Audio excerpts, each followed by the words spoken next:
Hi there, and welcome back. I want you to take a moment and think about the last time you felt completely overwhelmed. Maybe it was a day when your to-do list was a mile long. Someone made a comment that stuck in your head, and you felt the weight of 100 different expectations. As women, we're often told we can have it all, but we're rarely given the toolkit to manage it all without burning out. What if I told you that toolkit has been here all along, for over 2,000 years, but it's been hidden in plain sight, often misrepresented as a philosophy for stoic, unfeeling men? Today, we are reclaiming Stoicism. We're going to explore why this ancient wisdom is, in fact, a profoundly practical and empowering framework for the modern woman. It's not about suppressing your emotions. It's about understanding them so they don't rule you. It's not about enduring suffering silently. It's about building a resilience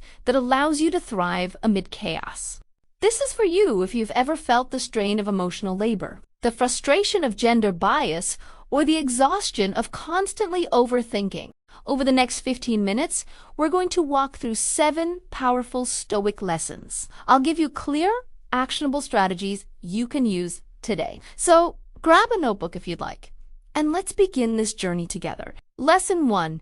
Navigate social pressure and overthinking with the dichotomy of control. Let's start with one of the biggest energy drains: the mental spiral of overthinking. As women, we're often socialized to be the relationship keepers, the harmony makers. This can turn our minds into a 24/7 committee meeting where we're endlessly debating.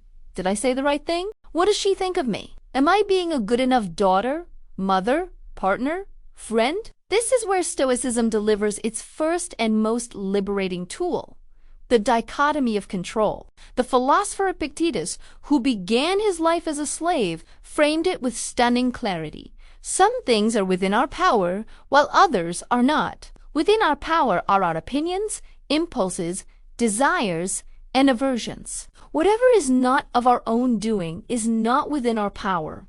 Let's make this practical. Why is this a game changer for women? Because it draws a bright, clear line between our internal world, which we command, and the external world, which we can only influence. You cannot control your boss's bad mood, your mother's criticism, or the societal pressure to look a certain way. But you have absolute sovereignty over your judgment of that mood, your response to that criticism, and the value you place on that societal pressure. I want you to try a quick exercise with me. Think of one thing causing you anxiety right now. Now, let's sort it.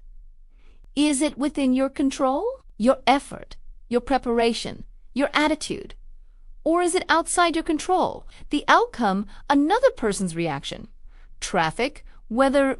Your only job is to pour your energy into the first column and consciously release the second. This isn't passive. It's an active, strategic decision about where to invest your life force. This is a big one to practice.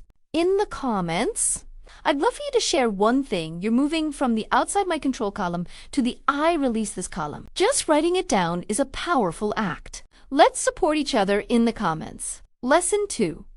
Master emotional labor and stress management the Stoic way. Now, let's talk about emotional labor. This is the invisible, often unpaid, an exhausting work of managing the emotions and well-being of everyone around you. It's being the default project manager for your household, the therapist for your friends, the mediator in your family, and the nurturing presence on your team at work. It's remembering the birthdays, anticipating the needs, and soothing the tensions. And it is a massive, chronic source of stress. The Stoic approach to this is not to tell you to feel less, but to teach you to manage your emotional energy like a strategic resource. Seneca, a Stoic who also served as an advisor to an emperor, wrote extensively about anger and anxiety. His advice: the greatest remedy for anger is delay. Let's apply that to all emotional overwhelm. The greatest tool for stress management is the intentional pause. Here's how this works for a woman drowning in emotional labor. Your child is having a meltdown. Your partner is stressed about work, and an email pings in with an urgent request. The old pattern might be to react immediately, to absorb all that emotional chaos and try to fix it all at once. The Stoic way is to create a tiny, powerful gap. You take one deep breath. In that space, you ask yourself 3 Stoic questions. What part of this situation can I actually control? What is the most virtuous, wise, just temperate action I can take right now? Is it my role to solve this? Or can I offer support without taking ownership of the problem? This is the essence of energy protection. It's the difference between being a sponge that soaks up every emotional spill and being a skilled gardener who tends to her plot without trying to water the entire neighborhood. It allows you to be a compassionate partner without being your partner's emotional crutch, or a caring manager without being your team's dumping ground. This is how we perform emotional labor without it consuming our entire identity. Lesson 3. Build resilience to overcome gender bias. Gender bias is not just an abstract concept. It's a daily reality for many women. It's the microaggression of being called sweetheart in a boardroom, the frustration of your idea being ignored only to be celebrated when a man repeats it, or the infuriating double bind where you're either not assertive enough or too aggressive. When you face this, it's a direct assault on your sense of fairness and your professional worth. The Stoic response is to build an inner citadel so strong that external judgments simply cannot breach it. Marcus Aurelius, who faced endless political intrigue and betrayal, constantly reminded himself, "You have power over your mind, not outside events. Realize this, and you will find strength." Why is this perspective so crucial for women? Because it redirects your quest for validation from the outside, which is often biased and unreliable, to the inside, which is under your sole command. Your confidence must be built on the unshakable foundation of your own competence, integrity, and effort. Let me share a story about my friend Anya. She's a brilliant software engineer. During a major project, a male colleague consistently presented her technical solutions as his own in meetings. At first, she was furious and felt invisible. She could have exploded in anger or silently seethed. But she remembered the Stoic dichotomy of control. She couldn't control his actions, but she could control her response. Here was her resilience ritual in action. Before the next meeting, she created a mental script.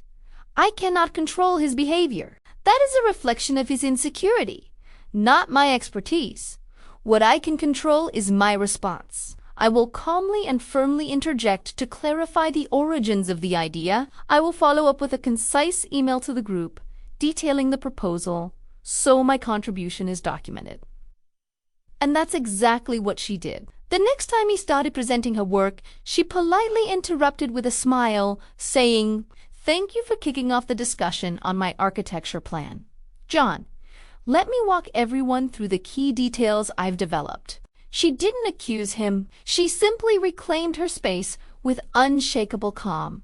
This wasn't about ignoring the injustice. It was about fighting it from a place of empowered calm, not reactive anger. By focusing on what she could control, her voice, her documentation, her professional demeanor, she not only secured the credit she deserved, but also earned immense respect. This inner resilience is what allows you to persist, lead, and shatter ceilings without the pieces cutting you on the way down.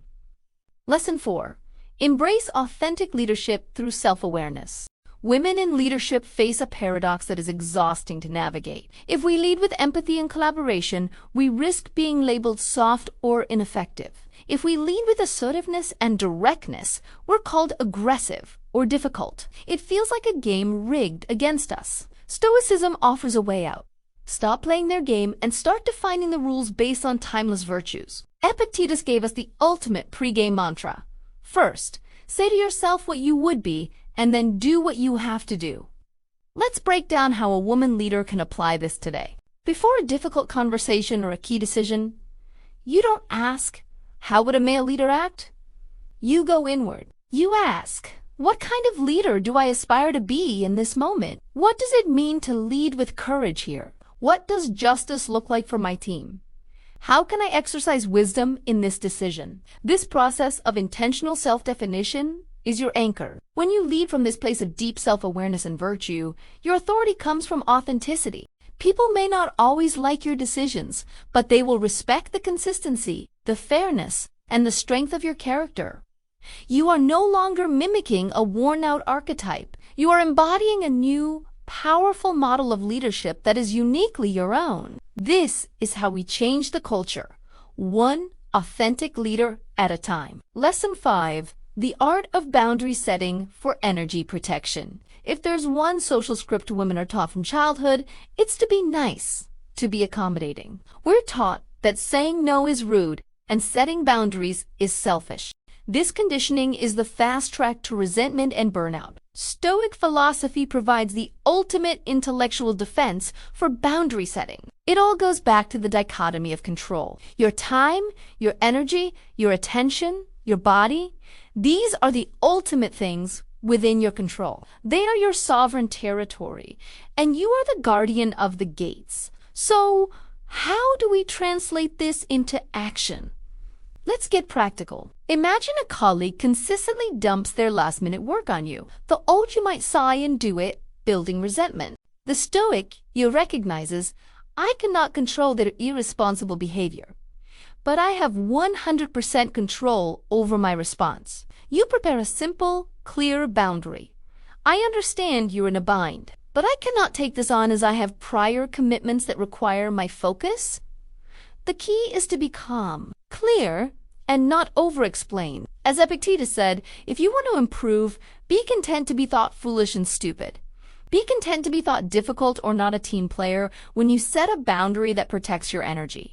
The temporary discomfort of upholding a boundary is far less painful than the chronic exhaustion of not having one. This is non-negotiable self-care. What's one boundary you know you need to set but have been avoiding? Say it out loud to yourself right now. Giving it a voice is the first step. If you feel comfortable, share it with us. Sometimes saying it publicly gives us the accountability we need. Lesson 6. Find strength in adversity with Amor Fati. Love your fate. Life will inevitably bring challenges. A failed project, a personal heartbreak, a health scare. Our instinct is to fight it, to scream at the universe, "This isn't fair." The Stoics proposed a radical alternative. Amor Fati, a love of one's fate. This means embracing everything that happens, the good and the bad, as necessary parts of the raw material of your life. Why is this concept particularly resonant for women?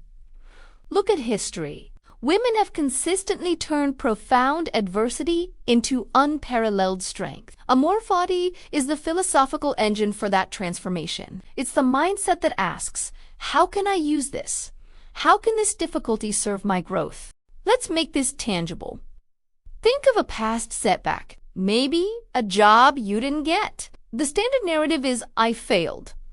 The Amor Fati narrative is, that rejection protected me from a path that wasn't right for me and forced me to develop a thicker skin and better skills, which led me to the perfect role I have now. It's about actively looking for the thread of meaning and opportunity in every situation, especially the painful ones. This isn't about passive resignation. It's about active acceptance. It's saying, this is my reality. Now, how do I make something beautiful and strong from it? This mindset is the pinnacle of resilience. It transforms you from a leaf blown by the wind into the tree that bends but does not break. Lesson 7. Your journey to self-realization through Stoic reflection. And finally, we arrive at the daily practice that wires all these lessons into your nervous system. Stoic reflection. This is your dedicated self-care practice for your mind and soul. Marcus Aurelius' Meditations wasn't written for publication. It was his private journal, a nightly dialogue with himself to stay grounded and aligned with his virtues. Why is this practice so transformative for women? In a world filled with noise, social media, advertising, other people's opinions, this is your daily sanctuary of silence. It's where you reconnect with your true self, away from all the shoulds. It's your time to audit your day without judgment. I want to give you a simple framework for your own Stoic journaling. Ask yourself these 2 questions every evening. What did I do well today? Where did I practice virtue? For example, I showed courage by speaking up in the meeting. I practiced justice by listening to a colleague's perspective. Where could I improve? Where did I let an external thing disturb my peace? For example, I wasted 30 minutes overthinking a comment. I reacted with frustration instead of pausing. This 5-minute ritual isn't about self-criticism. It's about gentle, honest, course correction. It's how you steadily build a life of intention, aligned not with the world's expectations, but with your own deepest values. Conclusion, your Stoic journey ahead. So, we've walked through it. Stoicism isn't a relic for men in togas. It's a living, breathing operating system for the modern woman. It provides the framework to manage the mental load, protect your energy, lead authentically, and build a resilience that is both flexible and unbreakable. This is a journey, not a destination. Your mission is not to be perfect, but to be proactive. So, I want you to choose one of these 7 lessons. Just one. Practice it with intention for the next week. See how it feels. Now, I'm turning it over to you. Tell me in the comments which of these secret weapons are you choosing as your focus. Is it the dichotomy of control, Amor Fati, or boundary setting? Let's create a powerful conversation down below. If this resonated with you and you want more practical wisdom to live with less stress and more purpose, please subscribe and hit the bell so you don't miss what's next. Thank you for your time and your beautiful attention. Stay strong, stay steadfast, and until next time, live wisely.